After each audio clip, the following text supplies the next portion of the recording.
We have a new president. We have a new administration. He's been very clear about what he and his team want to accomplish.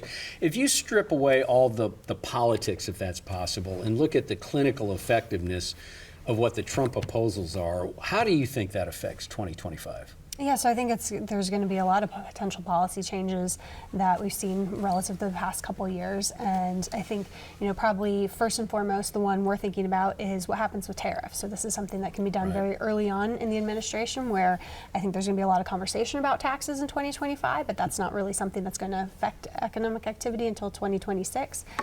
Immigration is another one that we could start to feel some of that in 2025, but I think looking at things like tariffs, potential immigration curbs, a lot of those point to higher, or at least stickier inflation in 2025 as you get prices initially going up. Sure, if it's a one-time level shift, you get inflation eventually coming down, but ultimately I think you're in for, policies that generally more inflationary, and when we get to 2026, also, potentially bigger deficits as well if you were to take at least some of his policies at face value. Now, there's, I think, a lot of to unpack in there. A lot that of daylight between face value, sure. But I think just that's the direction we're thinking about things. John, what do you think that Trump's policies do to the economic momentum?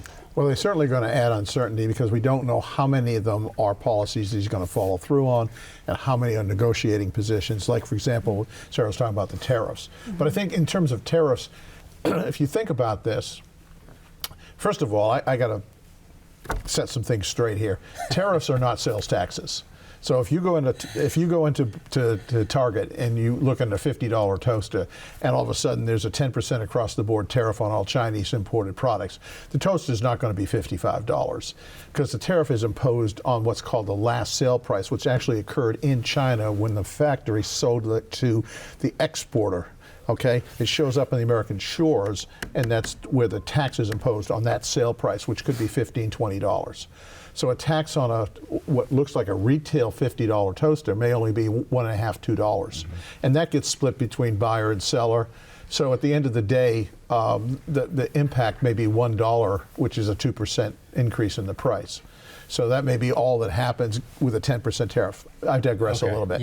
But we don't know what's going to. We'll probably see tariffs on Chinese products. I think that's going to happen. That'll be a little inflationary. We're also going to see some tax cuts, more so than just the continuation of the 217 tax cuts.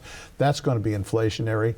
And also, if we start deporting lots and lots of immigrants or illegal aliens, however you want to call them, undocumented folks, if we deport too many, that will put constraints on the supply side. That could be inflationary as well.